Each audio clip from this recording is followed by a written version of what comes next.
바카스 할머니라 불리던 그녀. 그녀의 손끝에 무너졌습니다.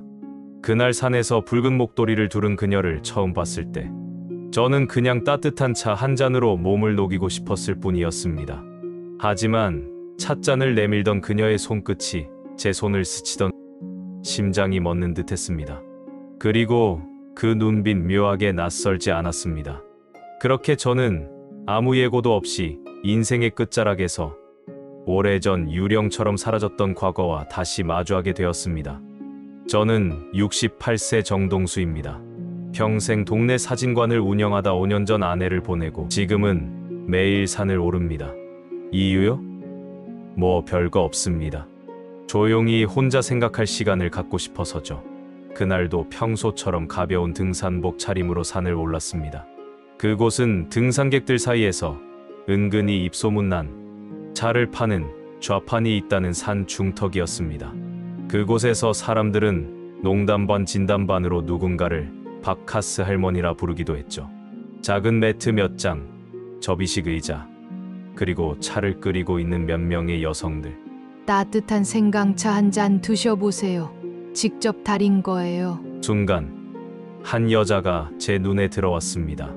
진한 붉은 목도리를 두르고 있었죠. 다른 사람들과 달리 수수한 옷차림, 꾸미지 않은 얼굴. 그런데 이상하게도 자꾸 눈이 갔습니다. 따뜻한 거 한 잔 주시겠소? 조심하세요. 많이 뜨거워요. 찻잔을 건네는 손이 조금 떨리고 있었습니다. 그러다 그녀의 손끝이 제 손등을 스쳤습니다. 그 촉감에 심장이 멈추는 줄 알았습니다. 아내가 떠난 이후로 누구도 제 손을 그렇게 만진 적이 없었거든요. 순간 바카스 할머니라 불리던 그녀의 손끝에 다리에 힘이 빠지는 듯했습니다. 그러고는 눈이 마주쳤습니다. 그 눈빛 왠지 모르게 익숙했습니다. 오래전 누구와 겹쳐졌습니다. 그날 저녁 동네 친구 박만복을 만났습니다. 동갑내기지만 늘 헛소문 좋아하는 사람입니다. 너 여기 산 중턱에 앉아있는 할머니들 봤어? 그 중에서 붉은 목도리 두른 할머니 유명하대. 유명하다니 무슨 소리야? 그냥 차 파는 분들이더만. 그냥 돈만 주면 뭐든 된다는 얘기도 있어. 낮엔 차, 밤엔 그런 소문이 돌더라고. 사람들 사이에선 은근히 유명하더라.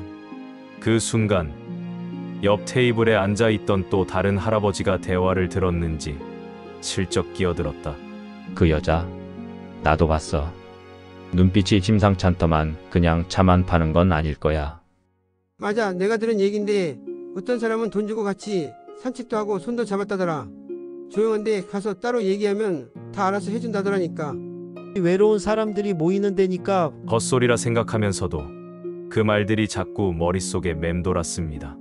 그날 밤 저는 혼자 술 한 잔을 기울이며 자꾸 그 대화를 떠올렸습니다. 낄낄대던 노인들의 표정, 소주잔 사이로 퍼져나가던 음침한 소문, 붉은 목도리를 가리키며 수군대던 그 시선들. 그녀가 정말 그런 사람일까? 아니야, 아닐 거야. 머릿속이 복잡했습니다. 하지만 이상하게도 그날 이후 그녀를 떠올릴 때면 손끝의 감촉보다 소문의 찝찝함이 먼저 떠올랐습니다. 그 감정이 너무 싫었습니다. 그러면서도 한편으로는 정말이라면 어쩌지 확인하고 싶은 마음도 생겼습니다. 이런 생각을 하는 스스로가 너무 한심했지만 그 밤 저는 그렇게 흔들리고 있었습니다. 며칠 뒤 저는 다시 산을 올랐습니다. 발걸음이 괜히 빨라졌습니다. 그리고 그녀는 그 자리에 있었습니다. 이번엔 조심스레 그녀 앞자리에 앉았습니다. 또 오셨네요. 요즘 추우신데 괜찮으세요? 그녀의 말투는 정중했고 조용했습니다.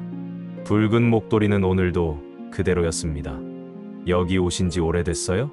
얼마 안 됐어요. 그전엔 좀 다른 일 했었고요. 그녀가 말끝을 흐렸습니다. 잠시 침묵이 흐르다 그녀에게 물었습니다. 정희 씨 맞죠? 그녀는 잠시 씁쓸하게 웃으며 말했습니다. 30년 만이네요. 그땐 내가 도망쳤죠. 그녀는 제 약혼자였습니다. 결혼식을 일주일 앞두고 아무 말 없이 사라져버린 사람. 그녀를 다시 마주하고도 한동안 알아보지 못했습니다. 시간이 너무도 많이 흘러 청춘의 선명했던 얼굴은 세월의 그늘 아래 감춰졌고 그 시절의 웃음과 눈빛도 주름과 흰 머리카락에 덮여 있었습니다. 그렇게 멀어진 얼굴을 다시 알아보는 데에는 시간이 필요했습니다. 그 시절의 기억은 여전히 선명했지만 눈앞의 그녀와 겹쳐지기까지는 마음이 먼저 용기를 내야 했습니다.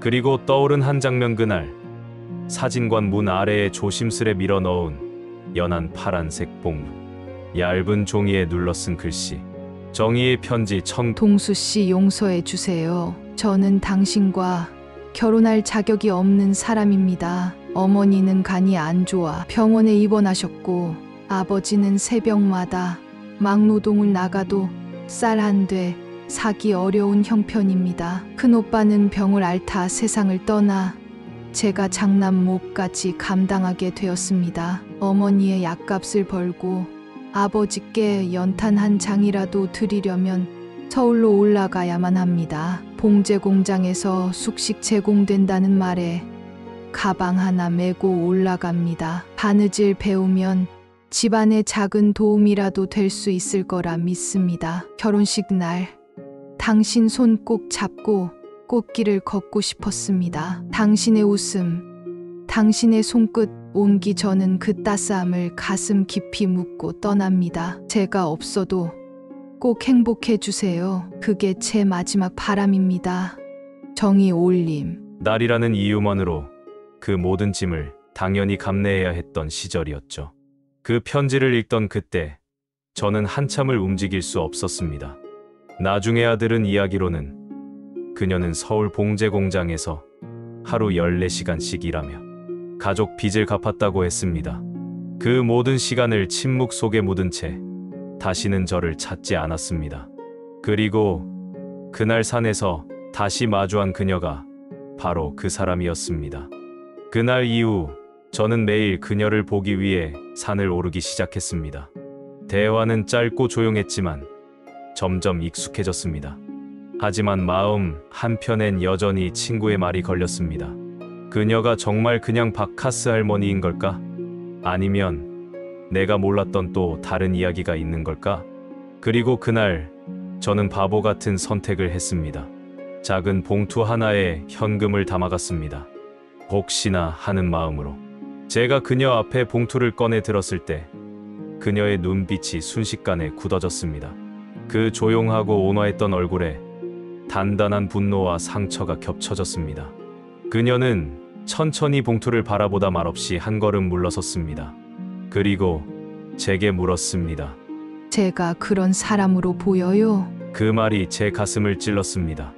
마치 뺨을 맞은 듯 머릿속이 하얘졌습니다. 전 차만 팝니다. 다른 건 하지 않아요. 그 소문 알고 있어요. 하지만 그게 다는 아니에요. 그녀는 봉투를 만지지도 않고 그냥 돌아섰습니다. 말없이 등을 돌린 채 천천히 좌판을 정리하러 갔습니다. 저는 그 자리에 얼어붙은 듯 아무 말도 못하고 서 있었습니다. 저는 아무 말도 못하고 그 자리에 얼어붙은 채 서 있었습니다. 그날 밤 전 잠을 이루지 못했습니다. 한 번도 누군가에게 그런 식으로 상처를 줘본 적 없었는데 왜 그랬을까요? 며칠 뒤 그녀는 좌판에 나오지 않았습니다. 다른 할머니들은 여전히 그 자리를 지켰지만 그녀는 보이지 않았습니다. 그날 이후 저는 매일 산에 올랐습니다. 미안하다는 말 한마디만이라도 하고 싶었습니다. 그리고 10일째 되던 날 산길을 올라가던 중 먼 길 저쪽에서 익숙한 뒷모습이 보였습니다. 붉은 목도리. 천천히 다가가며 말을 걸었습니다. 미안합니다. 정말 미안합니다. 오해였어요. 제 자신이 부끄럽습니다. 그녀는 조용히 고개를 숙였습니다. 잠시 후 작게 중얼였습니다. 저도 외로웠어요. 그래서 매일 그 자리에 앉아 있었던 거예요. 돈 때문이 아니라 누군가 말을 걸어주길 바랐거든요.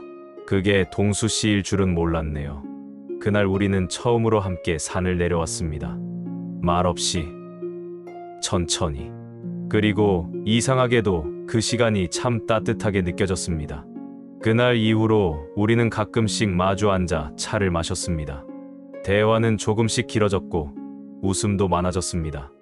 어느 날 그녀가 먼저 물었습니다. 혹시 다음 주엔 바다 한번 보러 가실래요? 전 아직 동해 바다를 한 번도 못 봤어요. 그 말에 가슴이 아릿해졌습니다. 이른을 바라보는 나이에 아직 바다를 보지 못했다는 그 여자의 인생이 얼마나 고단한 세월을 버텨왔을지 그게 자꾸 마음에 남았습니다. 다음 주 우리는 동해로 향했습니다. 기차 안에서 창밖으로 스치는 풍경을 바라보던 그 순간 문득 40년 전 우리의 젊은 날이 떠올랐습니다. 처음으로 함께 극장에서 영화를 보고 밤길을 걸었던 그 시간들. 그때의 우리가 다시 돌아온 것만 같았습니다. 그녀가 내 옆에 있다는 사실이 믿기지 않았고 그 시간이 멈췄으면 좋겠다는 생각이 들었습니다. 바다에 도착하자 그녀는 신발을 벗고 모래에 발을 담갔습니다. 이렇게 따뜻한 모래가 있을 줄 몰랐어요. 그녀의 눈에 눈물이 맺혀 있었습니다. 그 순간 저는 알았습니다. 이 사람과 남은 생을 함께해도 좋겠다고. 돌아오는 길 그녀가 말했습니다. 저 차 장사 그만두려고요. 요양원에 일자리 구했어요. 요양보호사 자격증도 땄어요. 정리되면 연락드릴게요. 그녀는 약속대로 떠났고 저는 매일 그녀를 기다렸습니다. 2주 뒤 그녀에게서 편지가 도착했습니다. 붉은 목도리가 곱게 접힌 채 함께 들어 있었습니다. 저 이제 매일 당신을 기다리고 싶어요. 당신이 준 따뜻한 말 한마디가 제 인생의 겨울을 끝내줬어요. 함께 걸을 수 있을까요? 그날 이후 저는 혼자가 아닙니다. 하지만 밤이 깊어지고 집 안에 불이 꺼질 때면 불현듯 죽은 저의 아내가 떠오릅니다. 정희 씨의 따뜻한 웃음과 말투에 마음이 놓이다가도 문득 이런 생각이 스칩니다. 이 사람과 함께 있어도 되는 걸까? 내가 너무 쉽게 다른 사람 손을 잡은 건 아닐까? 그 질문이 머리를 내리칩니다. 아내는 내 곁에서 평생을 헌신만 하다가 갔는데 정작 나는 무엇을 해줬을까? 병든 몸으로도 웃음을 잃지 않던 사람, 마지막까지 제 손을 놓지 않으려던 그 손길, 그 손을 내가 먼저 놓은 건 아닐까? 그녀가 병상에 누워 있을 때도 저는 무슨 말을 해야 할지 몰랐습니다. 그토록 많은 시간을 함께하고도 마지막엔 눈 한 번 제대로 못 마주친 채 혼자 떠나보냈습니다. 정희 씨 앞에서 웃고 있어도 제 마음 한쪽은 여전히 그 병실에 붙들려 있습니다. 아내가 그토록 힘들게 지켜낸 가정을 나는 너무도 쉽게 떠나온 것만 같습니다. 여러분이 저라면 어떻게 하시겠습니까? 평생 고생만 하다 떠난 아내에게 미안한 마음이 여전히 남아 있습니다. 그래서 지금 제 곁에 있는 정희 씨에게 온전히 다가가도 되는 건지 망설여집니다. 전 부인에 대한 죄책감 때문에 아무도 만나지 말아야 할까요? 아니면 이제라도 남은 인생을 따뜻하게 함께 보내도 괜찮을까요? 여러분의 생각이 궁금합니다. 댓글로 조언을 부탁드립니다. 삶이란 참 이상하죠.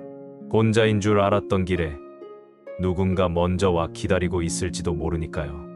어쩌면 지금 이 순간이 당신 인생의 봄일지도 모릅니다. 당신의 이야기도 들려주세요. 누군가에겐 그 이야기가 하루를 견디는 따뜻한 온기가 될 수 있습니다. 함께해 주셔서 고맙습니다. 다음 이야기에서도 또 한 번 마음을 마주할 수 있기를 바랍니다. 당신의 계절을 조용히 응원합니다.